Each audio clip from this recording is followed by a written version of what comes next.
Good morning, everyone. Welcome. This is Angela Coulter, your Consciousness Transformation Ascension Guide, originator of Trinity Energy Progression, bringing you this week's Living the Shift. We skipped last week because of the Thanksgiving holiday in the United States, and so here we are fresh. And I want to put up the comment thing since I don't see it on the screen anymore. It's such a weird thing. Some weeks yes, some weeks no. It's bizarre. But what's interesting was that when I'm getting on, it's like 10 to 10, and I was supposed to get on at 9:30, or I had said I was going to get on at 9:30, and then I was thinking, oh, isn't it funny that, I'm doing this whole topic on people's expectations and living up to others' expectations, because I put out that I was, of course, I said I was going to do a 9:30, and then I had a couple of people ask me if I was actually getting on, or if I was on and they didn't see me or whatever. And I'm stressing. Why was I stressing? Oh, because people are expecting me on at 9:30. And that's just one perfect example. Of course, I would have to manifest that, right? So I could talk about it when I got on the air. So, very funny example. But this is a great topic right now because we're at the end of year holidays. We had Thanksgiving in the United States last week, which, always signals the Christmas holiday season, but it's also the week of Hanukkah. We have so many different things, so many gatherings, so much expectation and obligation that we incorporate into our lives this time of year that more people get stressed than they actually take time to enjoy it. And I was thinking about this because right now, Sarah, C, Yoni, and I are planning, we're expanding our community for next year. We're creating a community. We're going to be focusing on a lot of great, awesome topics, to help along and to, interchange with others on our journeys together. But, the question that comes up is like, well, what do we want to do? Right. And how much are we doing? And so like in business, like what do the customers want? What do the clients want? I was in marketing, I was professional marketing and communications in corporate for years. And that's in college, what we talked about, like all customer psychology and what do they want and all that kind of stuff. Now it's changed a lot since I did that because now it's almost like, how can we brainwash them? But that's not how I think. And so, we start talking about that, and so many people are doing their business based on, they start out doing it in a way where they love what they do. They're, really, into what they're doing. And then as time goes on, it's like, oh, well, I'm doing more and more for the customer, the client, or whatever, and less for me that nourishes me. And then we get caught in that cycle. And then instead of saying, okay, because what attracted many clients in the beginning had to do with what was coming from the heart and what you were overflowing with. And then we shifted into this expectation mode, right? And look at expectations. Like, we have so many things out there. Now it's like, as soon as 10 people do something, others start to expect it to happen. When you say, I'm going to do this at this time at 9:30 or whatever, then you expect it to be there. Except, my 9:30 and your 9:30 might be different. Truly. In terms of where we get there or where we intend to get there. And I always say that nothing is late. It's always just on its own timeline, right?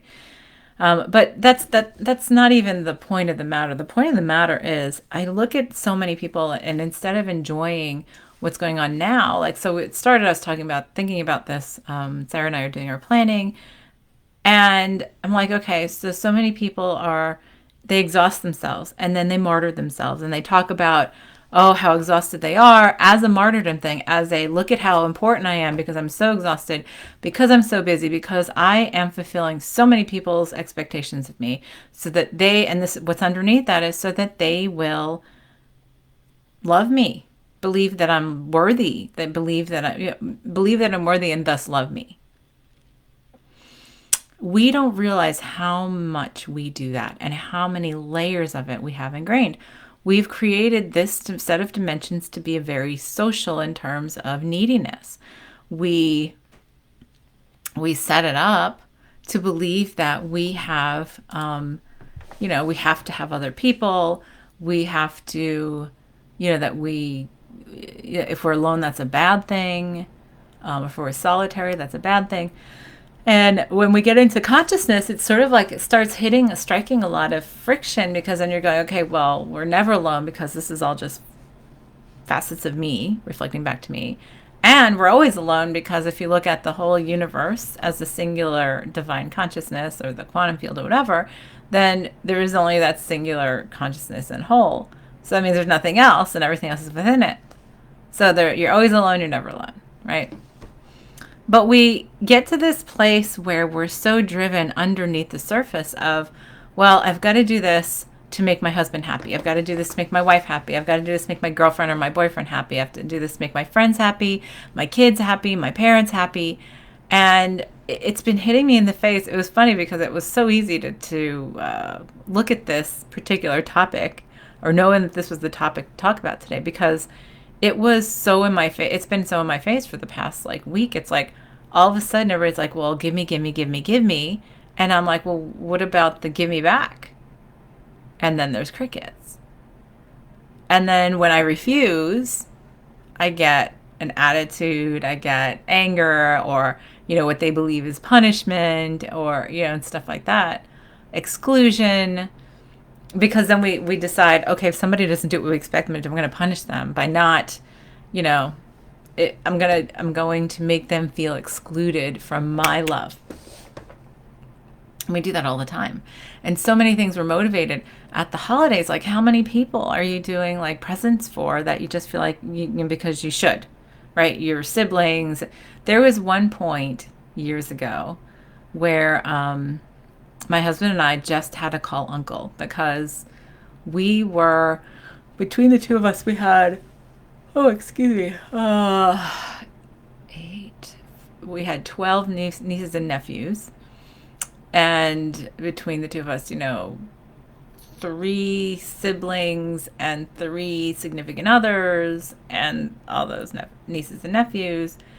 And then our kids when they were little. And so we were getting for everybody and our parents. And we were just shipping things everywhere because nobody all lives in the same place anymore. And it was so expensive. It was like a nightmare. I dreaded the holidays every year because I was like, well, where are we going to find it all? And we did. We always figured it out. But at one point, we just said, first of all, we don't see them, and not that we don't love them. They're not in our day to day.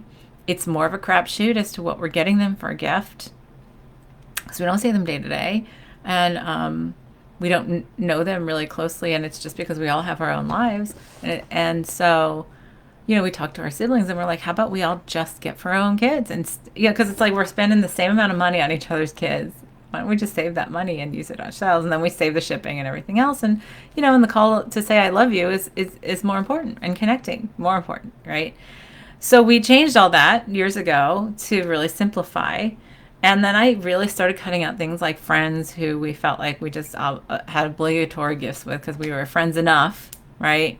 And people say, oh, well, it's just because I get overflowing with the holiday spirit. That's great, except when you do that, if the person doesn't reciprocate, do you get irritated? And it's like funny because I had a conversation with my daughter, with my older daughter recently, who's 25, and she's like, well, I'm just like, I think it was a year ago, it was last year, and she's like, well, I'm just not going to get gifts for so-and-so anymore because they just never get me Christmas gifts, and I get them one every year. And I said, okay. I said, but if you decide not to do it because you just don't feel like it's necessary, versus just because they didn't give you Christmas gifts. Like, are you doing it just because your heart is overflowing? Then it doesn't matter, right? Because there are sometimes, and so I have found when I stay in my heart and I stay in that place of nourishing myself and sitting in presence, right, and listening to guidance, that I do simply what guidance tells me. And it always comes from the heart. And it always comes without that expectation of reciprocation. Well, when we do that, like others sometimes, so they, depending on where they are themselves, they can believe that it's important to reciprocate. And, oh, what kind of friend am I, or sister, or brother, or whatever. If I don't, like my husband and I were talking about that this morning on our walk, because he asked me what my topic was going to be today, and I was talking about this, and I said, and he's like, yeah, he's like, sort of like Christmas cards, right? I said, right. Last year was the first year we just stopped doing Christmas cards. And we just didn't have the time. And it's not that we don't, it's like, we post the picture up on social media. Most of the people we talk with and interact with are on social media. And it's not that, we don't want to send, but it's like, well, it becomes this obligation every year of, oh, where's the list? Da, da. We've had a lot of people in our families die. So we've culled down a lot of stuff. And it was like, well, we just didn't get to it. And then I didn't feel bad. But the funniest part was we only got probably 3 or 4 cards ourselves. On the years that we send cards out, we get almost as many back, right? But I feel like now that I look at it, because we didn't do it last year, I was like, what I thought was funny was it's like, so then how many people were sending us cards just because we sent them cards? So then why even do that? Right. And it's not that I was sending them out to send other people's cards, but I guess I was at some point, right? Because that was the thing to do, because that's what I was taught. Oh, make sure you send Christmas cards to, your aunt and uncle and to this person and that person. So how many things just at the holidays are interlaced with expectations and obligations, and then we exhaust ourselves and we forget the presence of, like, the way I like to look at the last month of the year is, well, how did this year go? Let's reflect and have come to a place of gratitude for everything that happened, no matter what that looked like, whether it was deaths or sicknesses or some challenges financially or whatever. But look at the lessons that they were there to provide for me, right? If I take that presence to say, let me reflect on that, and let me bring it all into wholeness. Let me bring it all into balance so that I can say, all right, it's all complete. Is there anything for me to still glean out of that so that I complete it now and roll it up with a big kiss and hug and gratitude, assimilate it back into the whole so that I can move into what's next without dragging all of that along with me, right? And Sarah and I talked on Monday about changing to change, like changing to alleviate symptoms or really changing. I think that was this week. And and so this is part of looking at that. Am I doing this just because my parents did it? How many, so here's the thing. I have had a whole lifetime of knocking expectations. And I probably irritate a lot of people that I've had in my life because I don't like the idea of others putting burdens on me. And yet I've put burdens on myself. I'm not saying that I didn't, but I have consciously avoided it in many cases. And sometimes it triggers me to avoid it in the other direction. But at the same time, I realize in the past week that I've been observing in myself, I have a lot of places where I actually still have these expectations, or that I believe I'm fulfilling expectations by doing something. And so, and just like this morning, it was like, oh my gosh, I can't believe what time it was. I didn't even realize that I posted after 9 o'clock. I thought it was like 8:30, and I was like off feeding my cats. I'm doing this. I just got up late this morning, and boom, and I came up to do my thing, and all my computer stuff was out in a loft where I can't really do my podcast here, and I had to bring everything back into my office and set it back up, so it was running out. And then I'm getting myself stressed, and I'm like, well, look at the topic. I'm talking about expectations and fulfilling obligation. And by the way, 98% of you who listen or watch this watch it after it's recorded anyway, so it doesn't even matter. And the recording is there. And a lot of people come in at the end. A lot of people come in toward the end of the half hour anyway. So I was like, whatever. So why am I getting stressed about it? Because also many people who wanted to watch or watch either will watch the recording because they couldn't make it, or they somehow got deterred at 9:30 or whatever themselves and didn't get on till later. It's all kinds of funny things that all are synchronistic and work together. And that's what I always tell people is don't stress. Be communicative and let things go and be where you are in this moment. And don't be apologetic about it. Simply say, this is where I am. And yes, if you want to apologize, that's fine. Don't say I'm sorry, because this is I am sorry, meaning that that's the state you're in. Say I apologize. I apologize for any inconvenience. But I've seen these great memes out there. There's one, it's instead of saying, I apologize for being late, you can say, thank you for waiting for me. So thank you for waiting for me, or thank you for coming on, or thank you for watching the recording. Like I said, 98% of you actually watch or listen to the recording. So thank you for that. And yeah, there are many weeks that I am on at 9:30, and then there's some that comes later because time is relative anyway, right? But that's like one little thing.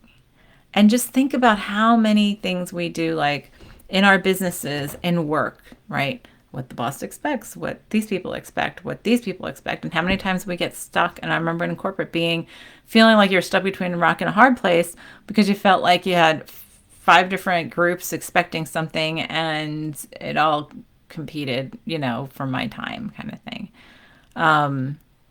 Yeah, when I was a director of marketing, that was always the case in a corporate environment. But so the key is to look inside. The key is to shift our perspective into the heart to get to that place of self-nourishment, self-presence, self-love. And that's the course that Sarah and I launched this month. That's completing now the program of the Adventures in Wonderland program that's going to be out there. And we're launching it again in January, where we're launching a community.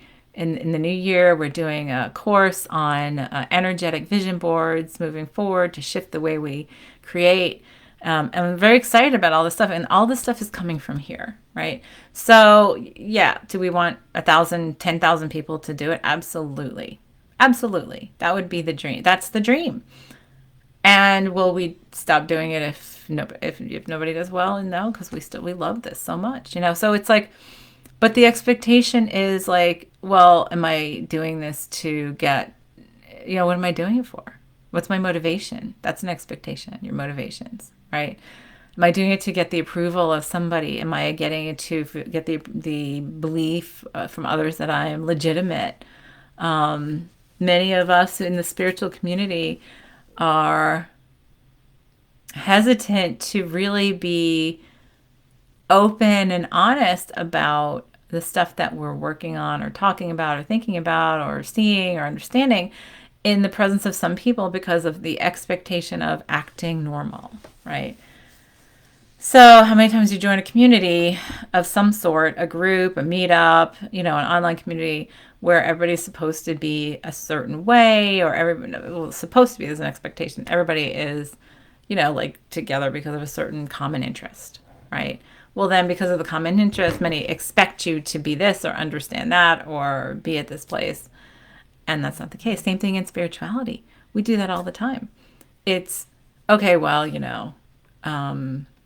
if you do this work, then you should do this. You should be a part of the group. You should be, you should agree with everybody, or you should not agree, or you should act this way. You shouldn't act this way. You should dress this way. You shouldn't dress this way. And I've noticed that. I noticed over the years there have been times, and more in the past year or two, I've gotten much better about it, where I would really dumb down what I do, right? Because at some level, I apparently just didn't feel like I had to defend myself because others wouldn't believe it was legitimate, or that it was good enough of being some kind of, means of support or whatever. And how many people just avoid supporting themselves doing this work because so many believe it's not a legitimate way to support yourself, because you shouldn't charge for this because, that's not being, divine or whatever, when it's like, well, money and paying the bills is just as divine as anything else.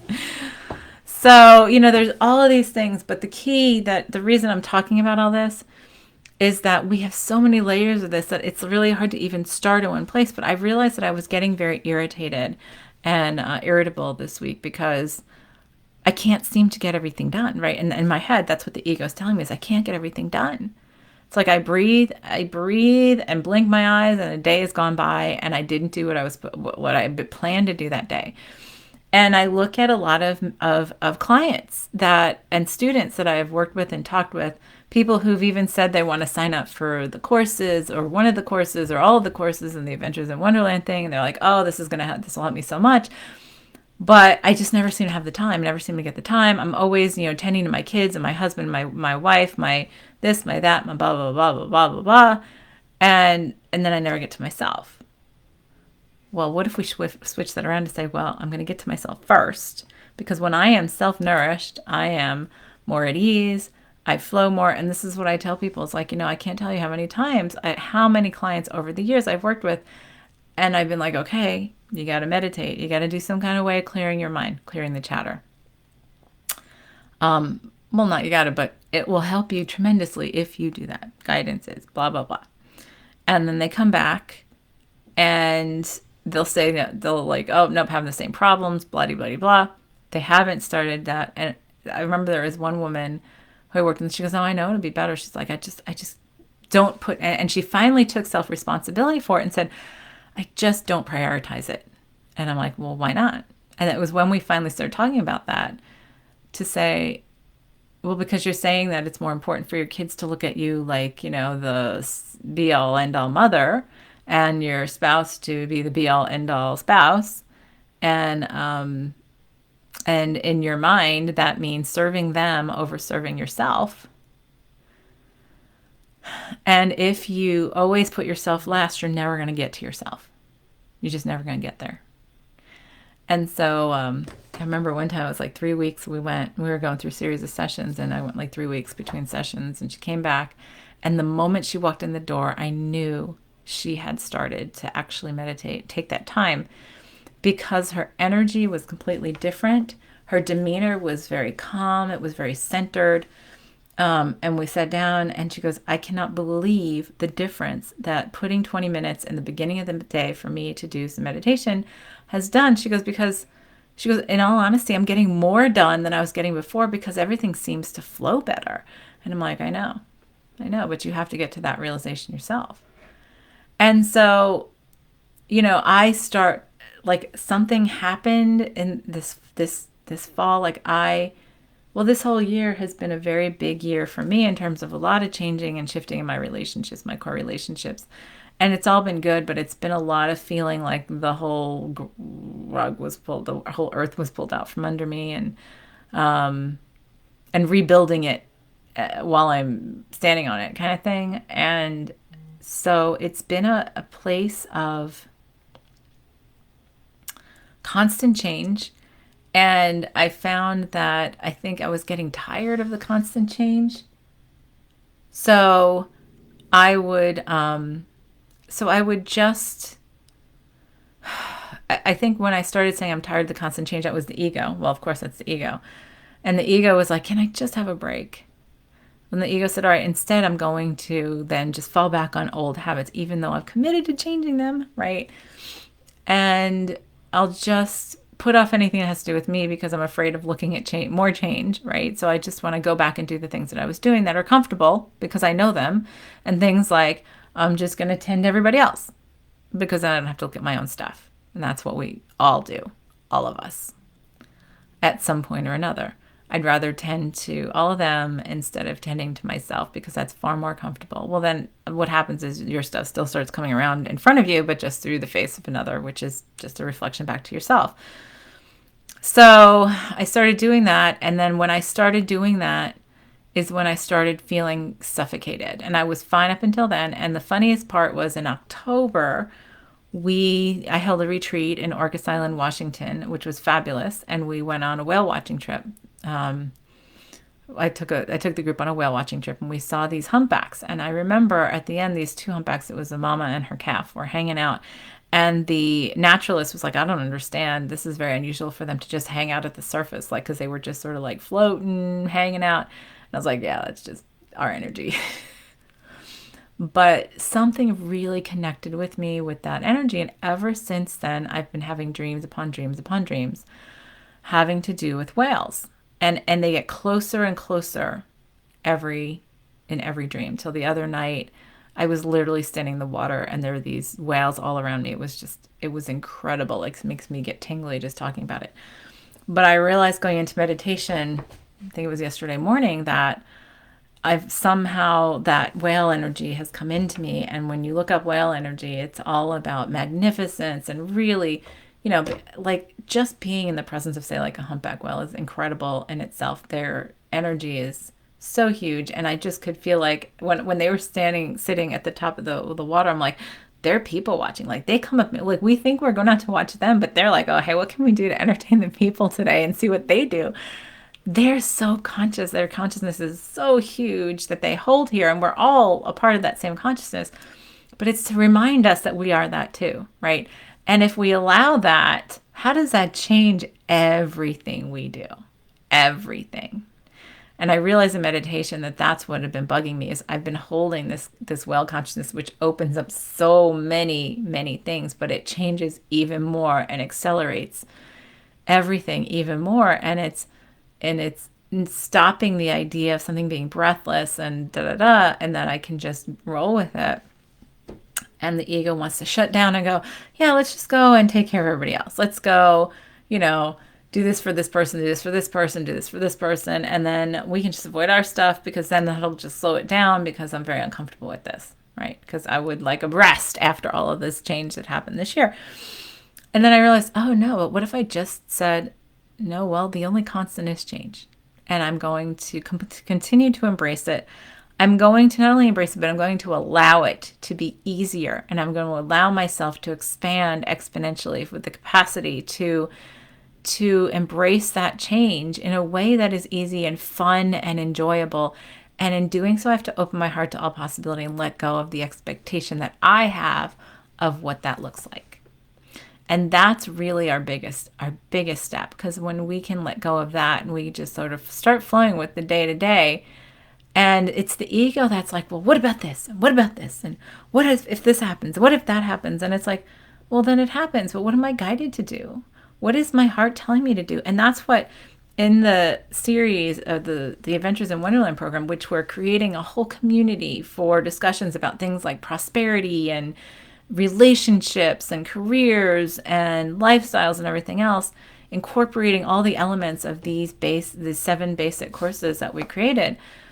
But, well, now I just totally lost. I went off on this other tangent because I was getting to something on that. Guidance. Guidance. We did a whole course on guidance and on how we can trust everything around us as guidance and how to incorporate that into our everyday understanding and not expectations. Expectations come from,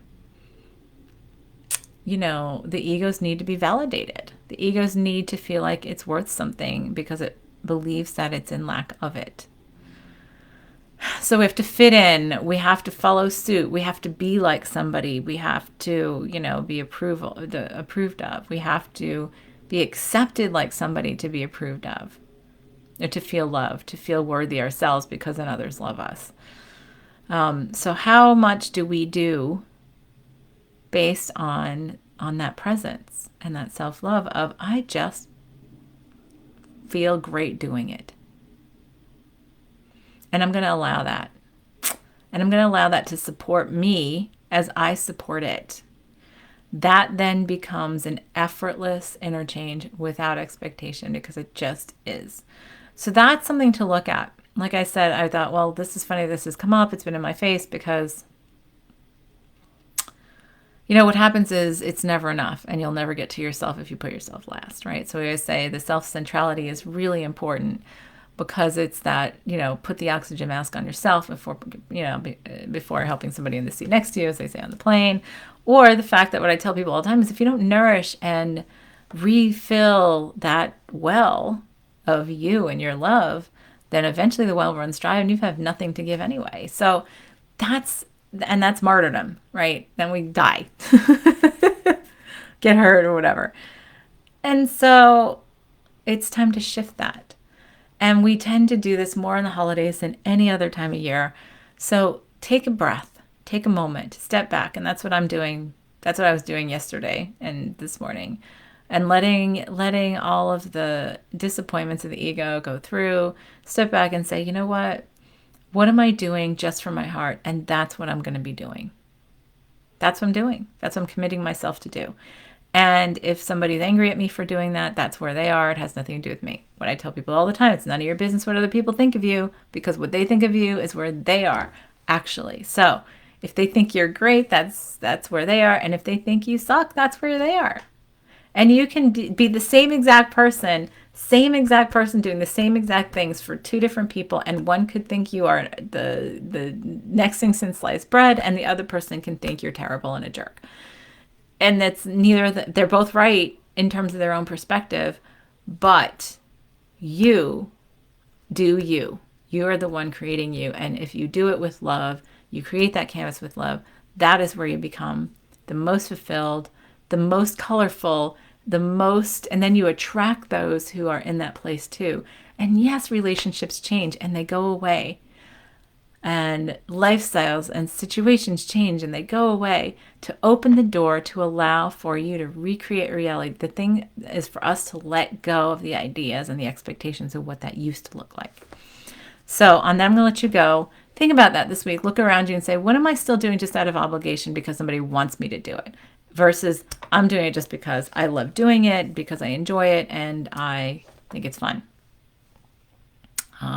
Or makes me, I'm overflowing. So, and see if you can start culling down those things that you're just doing out of obligation, expectation. Because yes, you get balking in the beginning. Absolutely. Usually because it's habits that we're used to doing, right? So then somebody else's ego who agreed with your ego to interchange that way says, wait, you stopped and changed the rules. How dare you, right? Well, yeah, we're changing the rules, but then they adapt. And then, oh, wait, I get a breather because I can do this. And then that changes the way I look at that within myself. So there's all kinds of interchanging growth that happens when we break these patterns too. But that's a discussion for another day. So have a great week. We will talk to you next time. This is Angela Coulter signing off with this week's Living the Shift.